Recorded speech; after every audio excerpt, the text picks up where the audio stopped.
Hi beautiful, and welcome back to another video. Welcome to my channel. How are you doing? I'm so excited to have you watching this video. Today we're going to be talking about something that pretty much almost every teenager faces at some point in their life, and that is pressure. It could be from family, from friends, society, social media, and even the weight of expectation. But don't worry, because in this video, we're going to be delving into how you can manage it and the types of pressure actually that they are. So, first off, let's talk about why you're feeling pressured. Pressure can come from different places, and it's very important you understand where it is coming from. Then you can know how to manage it. The first pressure could be academic pressure. School is a huge part of your life right now. You're expected to go to school, get good grades, be at the top of your game, be at the top of the class, be the best student, be in extra curricular activities, be in social groups and all of that, while still trying to figure out who you are. As you're growing up, you're figuring, okay, what am I? Who am I really? Imagine you combining that academic pressure to figuring out who you actually are. The second pressure on my list is social pressure. And these days, social media is not even helping at all. It's not even helping the youth because you feel like you have to look a certain way, you have to dress a certain way, you have to talk a certain way, trying to all fit in. Before, back in my days, it would just be okay, pressure from your classmates. You see your classmates or a clique of your classmates dressing a certain way. I was talking to somebody today while I was getting her ready for her birthday photo shoot glam, and we're just reminiscing that, oh my god, we attended the same secondary school together, and there were this set of girls that used to have two socks, two stockings. When they're coming to school, they're wearing two. Midway, maybe after break, they'll remove one so that they are the cleanest girls. They dress a certain way. Their sandals are not rubber sandals. Then, do you understand? So those were the kind of pressures we faced at that time. Now, this it might even be you buying things in school. You see other people buying certain stuff, and you now start feeling kind of pressure. They need to fit in. They need to dress a certain way, have some certain amount of money in school. And now to top it off with this generation now that social media is making it worse. You find a young girl, she's already looking so much older than her age. She's wearing a frontal install, she's doing nails, carrying long braids, she's not even looking like a kid anymore. Then you begin to pressure yourself, begin to feel, okay, how do I fit in? But the best part about this is that you cannot and you should not be trying to fit in. And we're talking about the third pressure, family expectations. Say, for example, you have an elder brother or sister and they're doing so well, and the family expects you to, why don't you be like this person? Look at your brother, he's doing this. Look at your sister, aren't you? Now, it can be as a form of encouragement, but it can also, them saying it can also be a form of pressure. There's just a thin line. There's a thin line between pressure and encouraging. Oh, your sister is doing this, why can't you? And all of that. It can come as a form of pressure. Family is expecting you to, live a certain way, and all of that. That too is pressure. Okay. The fourth one will be internal pressure. Now, this pressure comes from within. Okay. I experienced this a whole lot because I put in so much, I have so much expectations of myself. Like before, when I do something like I make a mistake or so, I beat myself up so very much. I beat myself up, like I talk down myself. I have this so much high expectations. Like, Sonia, why should you be doing this? You're not supposed to be doing all of that. So that pressure alone can cause you a mental breakdown, honestly. Setting high standards because you want to succeed, afraid of failing, all of that. It comes from within. You just push yourself extra. And when you make a single mistake or you miss a step, you beat yourself up so much. You know, you're not happy with yourself, you start seeing yourself in a different light. That is internal pressure. Now we're going to talk about how to recognize when you are under pressure. The first sign is the physical signs. You're not getting a lot of sleep. I remember when I'll be in school, I'll be pressuring myself, I can't sleep. When I lay down to actually sleep, my brain is just all over the place. I'm thinking, I'm worried, I'm like, what's going on? And I wake up the next morning, I don't even know if I slept. I wake up feeling so tired. I'm exhausted throughout the day. I'm stressed out. You can see that I'm so stressed out. Like I've not, like, that this person has not been resting. So there are physical signs that you're under pressure as well. Now the second one would be emotional pressure. Little things now get to offend you. Maybe your sibling, your friend now says, uh, look at your face. Now look at your face before used to actually be a joke for you and your friend. But then when she says look at your face, or when he says look at your face, you are easily offended. Aha, you are now irritated.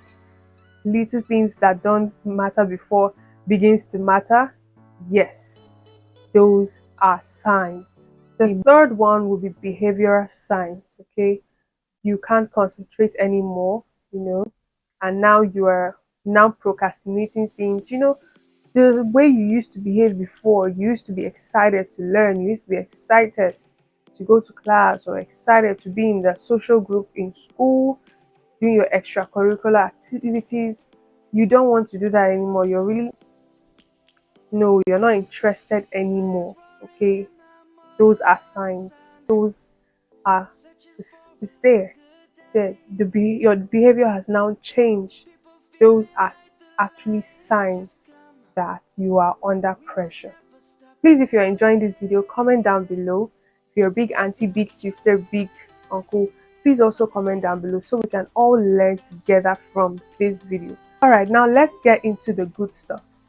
How can we manage this pressure? Here are some strategies that can help you navigate these stressful situations. Number one, set realistic goals for yourself. Take for example, say, okay, in this month, I'm going to read 200 books. I'm going to read 200 books. Is that a realistic expectation? Because, hey, your parents are going to send you to help them do stuff at home when you come back from school. You have to pay attention in class. So, how is that possible that you're going to read 200 books in a month? Would you even remember all of that? See, you are not setting realistic expectation. Instead of trying to study for an exam that is tomorrow in one night, break it into chunks. Have time for all that. Set realistic. Say, okay, this month or this week, I'm going to read this passage. I'm going to read this. I'm going to read. So when you what it does is it helps you. So when you read that passage, or when you read that one book for that month, you feel good about yourself. You can now take it up to two, and there you go. But you can't just say, oh, I'm going to read 200 books this month. Really? Come on now. Set realistic goals. The second one would be practice saying no. I wish I heard this earlier when I was a teenager. It's okay to say, no, no, no, I can't copy that note for you today. It's okay to say, no, no, no, no, I can't wash this for you. It's okay to actually say no. Because if you keep saying yes, yes, yes, yes, yes to everything, you get overwhelmed. You don't have to do everything. Prioritize what is actually important to you. Okay? Prioritize. You don't have to be here, here, here, here, here. No. Prioritize, because you're still trying to figure out yourself. So make sure you're prioritizing things. You can't be everywhere. Oh, come and escort me to this place. You are there. Oh, come on. You're the one that everybody in the vicinity used to call. Come and escort. Oh, come and make this hair for me. Oh, come and help me to wash this. Oh, come on. You're the one. No, now. Come on. You can't. And you shouldn't be doing everything. The third one would be for you to talk about it. It could be with a friend or your family or your sister. There's something I used to do when I was quite younger.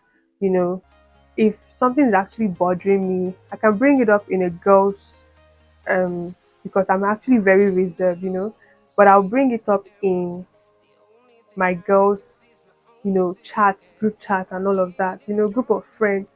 I'll be like, do you know? It's actually something I'm going through, but I'll be like, there's this story I heard just now. What do you think she would have done better? It's actually me going through it. But so if you know you can't like come out and say, okay, this is what I'm going through, just you saying it out first. Listen to me. You saying it out helps relieve lots of emotions. So but it's always better to have that one person, and I do hope you find that one person that you can talk to. I didn't have that. That's why I always went through that route of telling my friends that do you know what? I heard this story, you see what she then out of all the from the discussion, a friend can say something meaningful, others can say something that are not meaningful. But what do? I pick the good ones and I move. So please find someone, and please, the elderly sister, the elderly brother, the elderly friend, try and be there for your teenagers so that they can be able to talk to you. It's very important. Bottle things up. Talk about it. And as you're talking about it, you see that you're releasing some hormones. It makes a huge difference to get another perspective on that situation. The fourth one would be limiting social media. Social media is a huge place for pressure. If you want to feel pressured, go there. Go there. You want pressure from every I think it's not even just for teenagers, for young adults, old men and women. If you want any kind of pressure, they are there. Okay, because most of the times what you're seeing there are highlights, the good times, me coming here to shoot this video, I made sure I, put myself together. I'm not here in my pajamas. My hair is pretty much done. Have my jewelry on, making sure I'm looking put together, coming on here.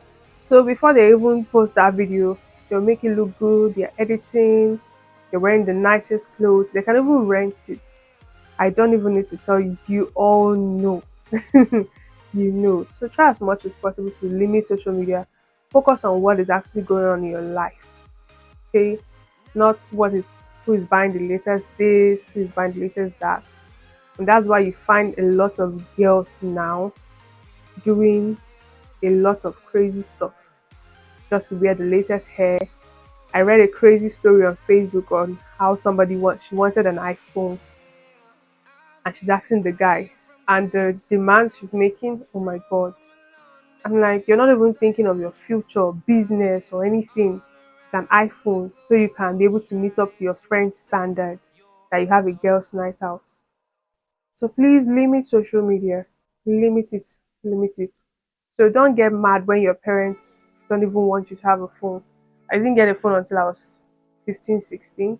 I think 17, no, 15, 16, 17, I think.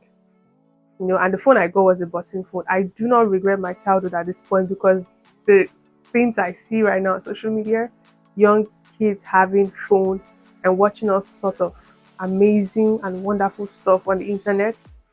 Nah, nah. I don't even think you should be on social media as a teenager. But just enlighten yourself that most of what you are seeing there is actually not it. So try focusing on your life. Try focusing on what is going on within. The reality is you. You are the architect of your life. So try focusing on that. The fourth one is practicing self-care. Every day, wake up, look at the mirror, tell yourself, I am beautiful. I am the best there is, the best there was, the best there ever will be. I am smart. Say nice things to yourself. Say nice things about yourself. Don't talk down on yourself ever. Also try reading healthy books, watch a movie, stay in a happy environment, Take care of yourself. When you're over at the weekend, losing your hair, make new one. You have to cut your hair, cut your hair. Make sure your undies, everything around you is clean. When you're clean, you have this breath of fresh air swimming in and out of your life. You know, these are self-care tips. You don't have to go splurge money. Please, okay? Teenagers, okay? Ask your friend to make new hair for you, wash your school uniform, sun dry them, air them, take your bed outside. If it's wet, tell your mom or your dad, you know, go on evening walks, laugh, go out and play with your friends. So there you have it. This is why you're feeling pressured, the signs, and how you can manage it. Remember, feeling pressured is actually normal. Everybody at some point in their life had got to experience it. Whenever you're feeling pressured, it's a sign for you to just take a step back, take care of you, and come back, go even harder. Okay? If you found this video helpful, please do make sure to give this video a big thumbs up, subscribe to the channel, give this video a big thumbs up, and let me know what you think of the video in the comment section, and share this video to your friends. Okay, I really I am so passionate and I really love this topic because I wish I knew this earlier, but hey, it's never too late and I'm here to share. Thank you so much for watching, and until the next video, you make sure to stay beautiful. Bye bye.